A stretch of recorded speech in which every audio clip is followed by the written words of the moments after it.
खड़े हो जाइए आप।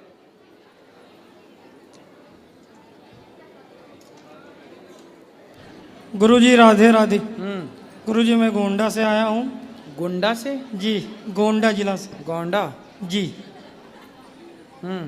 गुरुजी अपना आशीर्वाद दे दीजिए। गुरुजी राधे राधे। हम्म। गुरुजी 2 बार आए हैं, आपसे मुलाकात नहीं हुई। अब होगी, बताओ। अब हो गई, कथा सुने।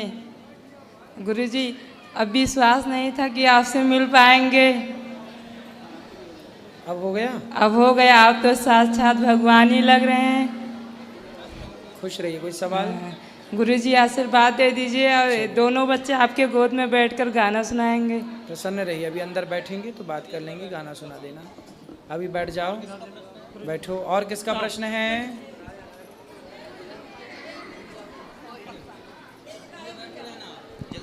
जय श्रीमन नारायण गुरुजी। गुरुजी मैं जयपुर से आया हूँ, उड़ीसा की हूँ।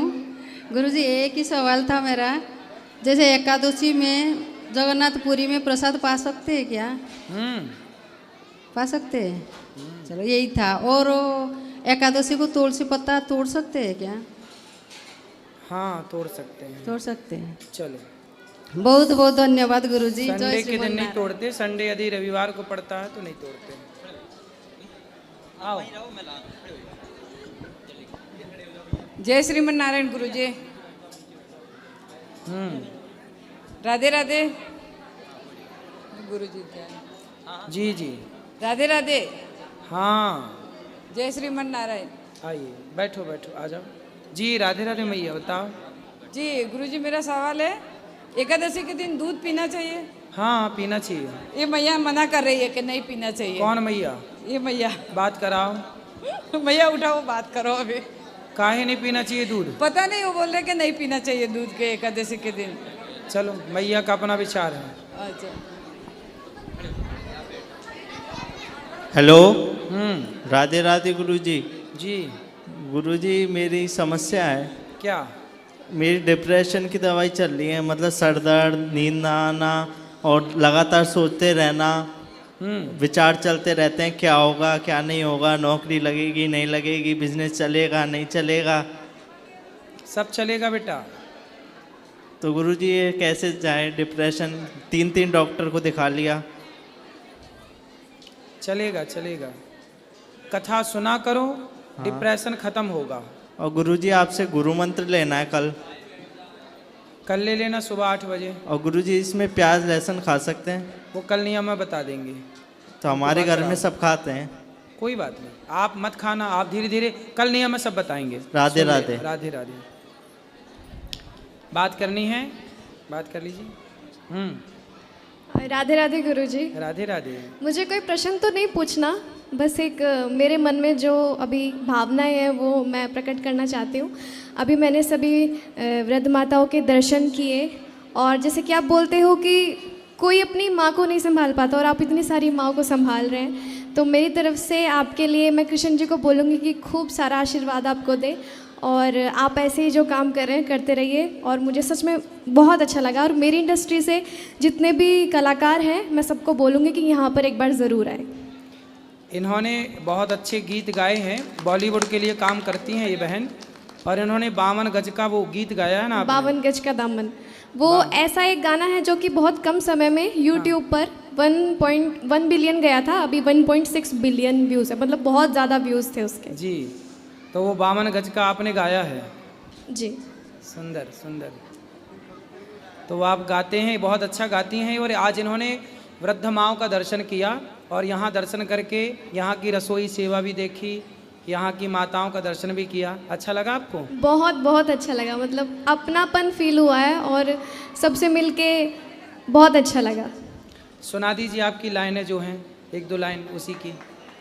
52 गज की 1-2 लाइन सुना दीजिए, हम भी सुन लें। 52 गज एक ऐसा गीत है, लोकगीत है हरियाणा का, जो कि एक ये दर्शाता है कि पुराने जब हमारा जो कल्चर है उसमें जो माताएं थी वो कैसे आभूषण पहनती थी। तो वो आपने लिखा है किसी ने, या पहले परंपरा था उसकी, परंपरागत था? नहीं, लिखा गया है वो, अभी उसको 3 साल हो गए हैं गाना आए हुए। किसी और ने लिखा है? हाँ जी। आपने पहली बार गाया उसको? हाँ जी, मैंने उसके पहली पहले बार किसी और ने भी गाया है? नहीं, किसी ने गाया, मैंने ही गाया, मैं ही रियल ओरिजिनल सिंगर हूँ उस गाने की। तो आपके लिए किसी ने लिखा है? जी जी जी। बहुत अच्छा, सुनाइए। अपना रूप रंग सजाऊं, मेहंदी हाथा में लगवाऊं, पायल कंगड़ भी मंगवाऊं, फिर नीर भरण में जाऊं, घूंघट काना सा काढूं ना कसर घालूंगी, 52 गज का दामन पहर मटक चलूंगी, 52 गज का दामन पहर मटक चलूंगी।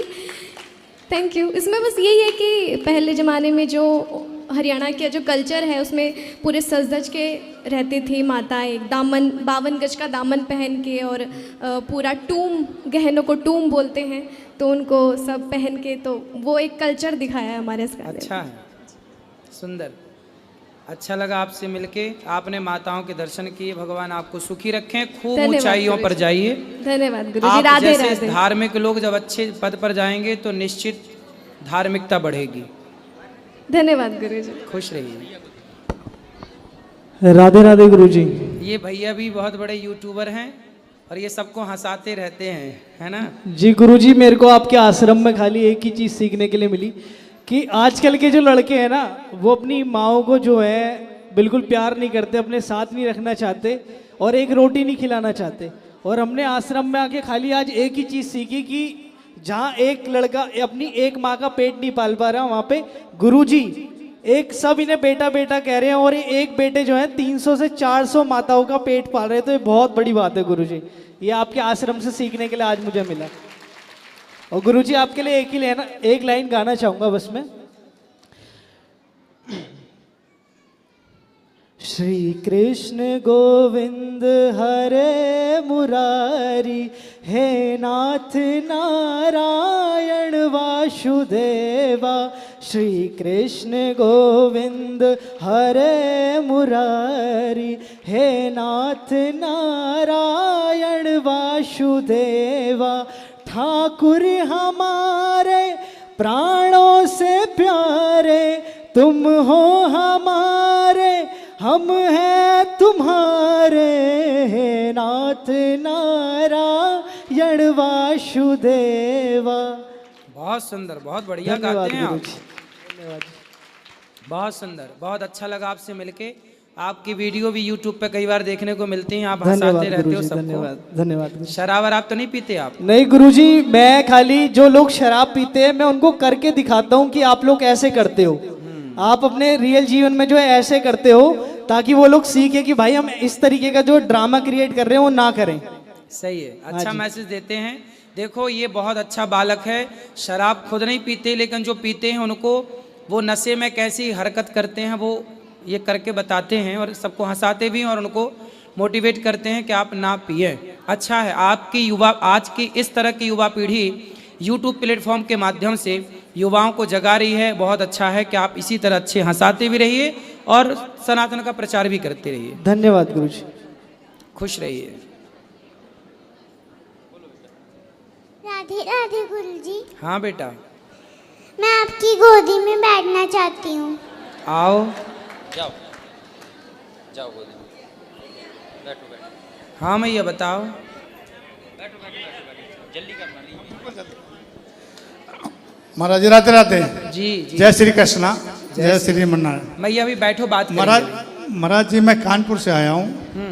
मेरा एक प्रश्न है कि मेरे माता पिताजी गुजर चुके हैं, मैं उनकी गया करना चाहता हूँ पर गया नहीं जाना चाहता है। क्यों? क्योंकि हमारे जो बेटा हुआ है नहीं उठाते बेटा। वो सपना देकर आया हुआ है हमारी वाइफ को, जी इसलिए मैं। ठीक है, क्या नाम है आपका? अनामिका। अनामिका, कुछ सुनाएंगे? हाँ जी। क्या आपने यहाँ दर्शन किया माताओं का? हाँ जी। प्रसाद पाया? हाँ जी। चलो खुश रहो। बताओ। माता पिताजी गया करना चाहता हूँ सब। कर लो, चले पर- जाना जब भी पर आपका गए- मन हो। पितृपक्ष में विशेष होता है। पर गया नहीं जाना चाह रहा सब। तो गया गए बिना फिर कैसे होगा? भागवत वगैरह माध्यम से। नहीं तो भागवत जी भी करा सकते हैं, लेकिन गया जी क्यों नहीं जाना चाहते ये बताओ। हमारा जो बच्चा हुआ है वो सपना देख रहा है हमारी वाइफ को क्या? कि मैं आपके घर में आ ही रहा हूँ। कौन, किसने सपना दिया था? वाइफ को। किसने दिया था सपना? पिताजी ने। आपके पिताजी ने? हाँ जी। कि वो आपके घर में आ रहे हैं? हाँ जी। ठीक है, तो अब आप गया जी नहीं जाना चाह रहे हैं? हाँ, वो क्यों पूरा जो कहते हैं कि अगर गया जाओगे तो इधर हो सकता है कोई दूसरा कांड हो सकता है। अच्छा, हाँ, तो ये बात है। तो ठीक है, भागवत जी के पाठ करवा लो, भागवत जी इत्यादि सुन लो। अच्छा, पर उनकी फोटो भी नहीं हमारे पास। किसकी? पिताजी की। माताजी की तो है। पिताजी की क्यों नहीं है फोटो? बहुत पहले गुजर चुके हैं सर। अच्छा, तो कोई बात नहीं, फोटो नहीं है तो क्या हुआ? फिर कैसे हो सकता गया जी? भाई फोटो की जरूरत थोड़ी पड़ती है, नाम गोत्र से होता है। हो सकता है फिर। बिल्कुल हो सकता। अच्छा, तो तारण हो सकते हैं। हाँ, भागवत जी से सबकी सदगति होती है। अच्छा। फोटो तो अब है, 100 साल पहले कहाँ फोटोआँ थी? सबका होता था। संकल्प गोत्र नाम से होता है, नाम गोत्र से, बाकी सब सही है। चलो, तो नहीं, माताजी से फोटो है उसमें क्या लिख कर गोत्र वगैरह लिख रखना हाँ हाँ, गोत्र ही चलता है। अच्छा, ठीक। और बस इनको दो, गुरुमंत्र ने बता दिया। बैठिए। राधे राधे गुरुजी। ठीक है गुरुजी, मेरा एक प्रश्न है जी। मेरा नाम नीलेश कुमार सिंह है और मैं भारतीय रेल पश्चिम रेलवे में हाँ, ट्रेन परीक्षक के पद पे कार्यरत हूँ। ठीक है गुरुजी, मेरा प्रश्न इसलिए है कि अगर जो सरकारी नौकरी लग जाती है तो घर वालों की तरफ से एक जो डिमांड होता है दहेज का, ये कहाँ तक सही है? तो आपको दहेज लेना है कि नहीं? नहीं, लेना नहीं है। इसके वजह से ना मेरी लाइफ एकदम बिगड़ चुकी है। क्यों? क्योंकि घर वालों ने ऐसी हमारी लाइफ में ऐसी प्रॉब्लम क्रिएट की है। क्यों, क्या प्रॉब्लम है बताओ? घर वाले का कहना है कि दहेज लेके ही शादी करनी है। अच्छा, कितना मांग रहे हैं? मांगा तो कुछ नहीं है सर, सामने से ही ऐसा आता है कि 15 लाख, 20 लाख, 22 लाख, यहाँ तक के उस समय मेरी सैलरी सिर्फ 40 से 45 हज़ार ही थी, लेकिन दहेज की डिमांड इतने लंबे लंबे होते थे। तो उस समय आपके माता पिता दहेज चाहते हैं? पिताजी तो नहीं है, मेरे मामा ने मेरी बचपन से परवरिश की है और मेरी मम्मी मामा के साथ में ही रहती थी। और जब ये मेरी नौकरी लगी तो मेरी सिर्फ एक दिन की ही खुशी रही नौकरी लगने की। उसके बाद से तो मेरी लाइफ एकदम बिगड़ चुकी थी, क्योंकि हरदम प्रॉब्लम क्रिएट इसलिए हुआ कि इस लड़की का रिश्ता आ रहा है, इस लड़की का रिश्ता आ रहा है। और मेरा कहना एक था कि दहेज लेके शादी नहीं करनी है, क्योंकि मेरी मम्मी विडो हैं, मतलब विधवा हैं। हाँ। क्योंकि बाद में ऐसा होता है ना सर महाराज की जो लड़की दहेज लेके आती है वो घर में सुख शांति तो बिल्कुल गड़बड़ा देती है। मैं इस बहुत लोगों को देखा है और मेरे साथ में काम करने वाले काफ़ी लोग हैं, सही है, जिनके साथ में हरदम आए दिन ये होता है कि उनका तलाक है, ये है, डिवोर्स है, कोर्ट में जाना है। इस सब चीज़ से मैं बहुत दूर रहना चाहता था, लेकिन फिर भी गुरुजी मेरे साथ में ऐसा हुआ कि मेरे घर वाले, मतलब मेरी मम्मी को तो मैंने 2021 में आपके पास लाया भी था, लेकिन उस समय एक्चुअली मेरा बेड लक बोलो कि उस समय भी आप उस कथे में ये बोल रहे थे बच्चों को अपने माता पिता के अनुसार ही काम करना चाहिए। तो इस कारण से मेरी हिम्मत नहीं होगी। अगर मैं बोला कि मेरी मम्मी एक धमकी देती है हमें कि अगर तुम अपनी मर्जी से शादी करोगे तो मैं तुम्हें छोड़ दूंगी और मैं महाराज जी के पास जाऊंगी, उनके पास काफ़ी माताएं हैं, तो मेरा भी। आपकी माँ आई हैं? नहीं, मम्मी नहीं आई, मेरी वाइफ आई है, जिससे शादी मैंने अपनी मर्जी से की है। और कोर्ट मैरिज सर मुझे करना पड़ा, मजबूरन थी, क्योंकि मेरे घर में आए दिन झगड़े इसलिए होते थे कि मुझे दहेज लेना है और शादी करना है। तो फिर आपने दहेज नहीं लिया? नहीं, मैंने कोर्ट से शादी की और लड़की को डायरेक्ट फिर अपने पास लाया। और अभी तो मेरी मम्मी से सब कुछ सही है, सब कुछ ओके हो गया है, लेकिन आज भी मेरे रिश्तेदार और मेरे मामा, खास करके मेरे मामा और मेरे चाचा चाची लोग आए दिन अभी भी मम्मी को भड़काते रहते हैं, तो कभी कभी भड़क जाती हैं। आपकी माँ को कहना, मेरी ये वीडियो अपनी माँ को सुनवाना कि देखो कितना अच्छा बेटा है ये। आज के समाज में सच बताएं, बच्चे दहेज नहीं चाहते। जो बच्चों के माँ बाप हैं वो अभी उस मानसिकता से बाहर नहीं आए। अरे हम में काबिलियत होगी तो हम अपनी पत्नी बच्चों को कमा के खिलाएंगे, हम लड़की के पिता से क्यों दहेज लें? वो अपनी श्रद्धा से जो देना चाहे वो दे दे, पर डिमांड क्यों करें? ये तो बहुत अच्छा बच्चा है कि दहेज नहीं लेना चाहता, दहेज की दीवार को गिराना चाहता। ऐसे बच्चे तो भारत में हर घर में होने चाहिए। लेकिन गुरुजी एक कारण ये भी रहा कि दहेज ना जो मुझे नहीं लेना था, इसलिए कि मैंने बताया कि मेरे ऑफिस में मैंने काफ़ी लोगों को देखा है कि कोर्ट कचहरी को चक्कर लगाना। 30 लाख लेते हैं, बाद में डिवोर्स जब फाइल होती है तो डिवोर्स जब फाइल होती है तो 50 लाख 60 लाख इन सब चीज़ों से तो बचना था। आपकी पत्नी आपकी पसंद से आई हैं? बिल्कुल, मैं अपने पसंद से, मैं किसान के घर से, मतलब फिलहाल मैं तो कहूँ मेरी मम्मी को ऐसा लगता था कि लड़का मेरा मनपसंद शादी करना चाहता है, इसलिए दहेज के लिए खिलाफत दिखा रहा है, दिखावा कर रहा है। लेकिन मेरा ऐसा नहीं था। मेरा कहना था ठीक है, मेरी पसंद से शादी नहीं करनी कोई बात नहीं, लेकिन शादी करूँगा तो किसान के घर की लड़की होनी चाहिए या गरीब घर की लड़की होनी चाहिए। जो मेरा कहने का मतलब गुरुजी इसलिए था क्योंकि मेरी मम्मी को आज मान लो दहेज दे दिया, और कल को ऐसा होता था, ज़्यादातर तो यही होता है ना कि दहेज लेके आएंगे, 2 महीने 3 महीने तक लड़कियां अच्छे से रहती हैं, उसके बाद में फिर अपने रंग रूप दिखाना चालू कर देती हैं। बिल्कुल सही है गुरुजी, इसलिए ही मैंने ऐसा किया क्योंकि अगर मान लीजिए आज चलो दहेज मैंने मम्मी के कहने पे ले लिया, मम्मी को खुश करने के लिए, सही है। अब बाद में क्या होता है कि मम्मी को ही नाराजगी होती है, अरे मेरी बहू तो ऐसा कर रही है, मेरी बहू तो बिल्कुल ऐसा कर रही है। बिल्कुल। तो ये अपनी सास का पूरा ख्याल रखती हैं? बिल्कुल गुरुजी, मैंने मतलब अपने मुंह से बोल ही नहीं सकता, वो तो मेरी मम्मी कभी आएंगी तो मैं ज़रूर आपसे मिलाऊंगा। और फिर मैंने मम्मी को इस समय एक चीज़ और भी बोला था, शायद आज आपको बुरा भी लगे। मैंने बोला कि उस समय सर गुरुजी मैंने एक्चुअली है कि मैं देखा भी नहीं था कि आप माताओं की इतनी अच्छी से सेवा करती हैं। अभी मैंने ऊपर गया, देखा वाकई में आप बहुत अच्छा काम कर रहे हैं और रियल है, जो भी है रियल है। तो उस समय मम्मी को ये बोलता था जो आप देख रही हो ना ऐसा होता नहीं है कहीं पे, तुमको जाना है बिल्कुल चले जाओ, लेकिन मेरी थोड़ी बदनामी होगी, लेकिन आप चले जाओ, बाद में आपको पता चल जाएगा कि बेटा बेटा होता है। फिर भी वो धमकी आज भी ऐसा है कि जैसे चाचा चाची हैं जो भड़काते हैं, तो मम्मी आज भी बोलती है मैं महाराज जी के पास जाऊँगी, तुम्हारी ज़रूरत ही नहीं, मैं तो पेड़ के नीचे रह के भी खा सकती हूँ। तो गुरुजी आप भी बताइए, एक संदेश दीजिए, वीडियो ज़रूर मैं दिखाऊँगा कि ये क्या सही है। आपकी माँ आएंगी तो मैं माँ को समझाऊंगा कि ऐसा बेटा सबके घर में होना चाहिए, और आपकी पत्नी से बात कराइए। बिल्कुल। राधे राधे गुरुजी। राधे राधे। आप बड़े भाग्यशाली हैं कि आपको इस विचारधारा का पति प्राप्त हुआ है इस कलिकाल में, कि जो दहेज के खिलाफ है, और एक अच्छी पत्नी सामान्य घर की जो रंग रूप के पीछे ना भागकर, शोहरत के पीछे, पैसे के पीछे ना भागकर, और देखो वो आपके साथ है।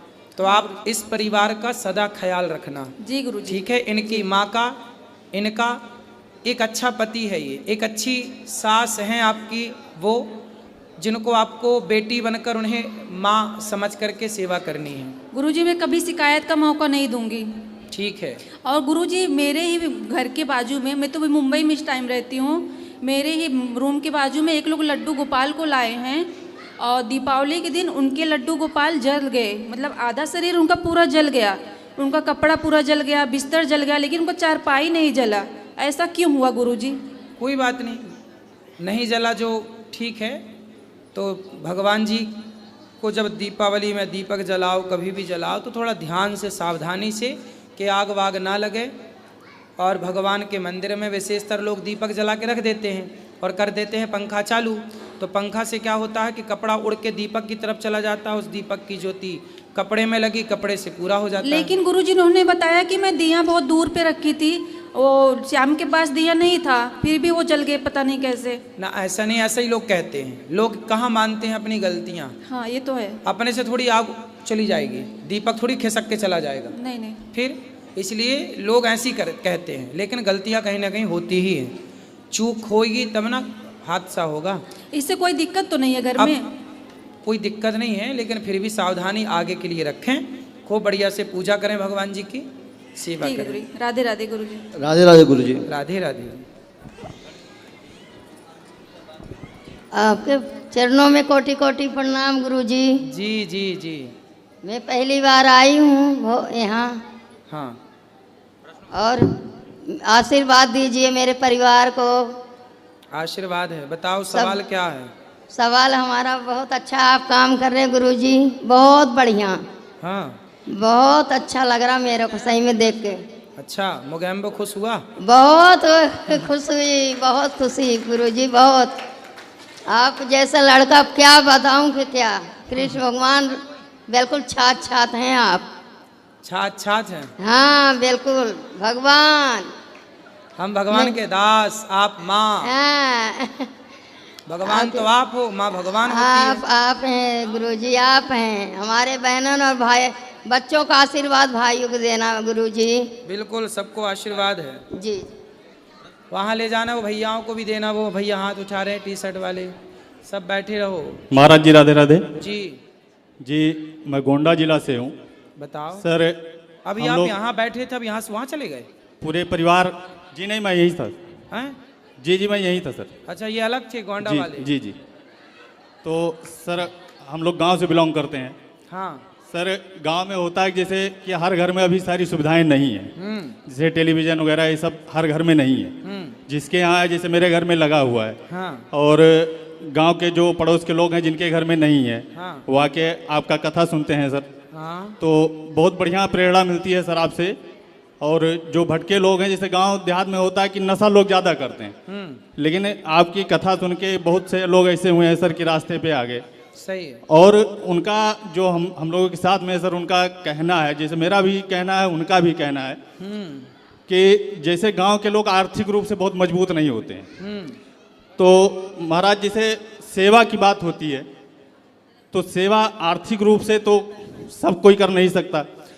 तो लोगों का कहना जो हमारे लोग हैं, मैं उनकी बात कर रहा हूँ और वो मेरा अपना व्यक्तिगत है कि अगर शारीरिक रूप से महाराज जी अगर हम कोई सेवा करना चाहें व्यक्तिगत, जैसे गांव के लोग मेहनत कश होते हैं, हम शारीरिक सेवा अगर करना चाहें तो किस रूप में कर सकते हैं? यहाँ दिन भर भोजन बंटता है ना, जी, तो जी। हमने भोजन बांटने के लिए कम से कम 15-20 लड़कों को रखा है। जी महाराज। तो आप लोग ऐसा कर सकते हैं कि 2-2 घंटे आप लोग भोजन बांटने की सेवा करो, सबको दाल दो, चावल दो। जी महाराज। अब 4 चीजें हैं, दाल चावल सब्जी रोटी।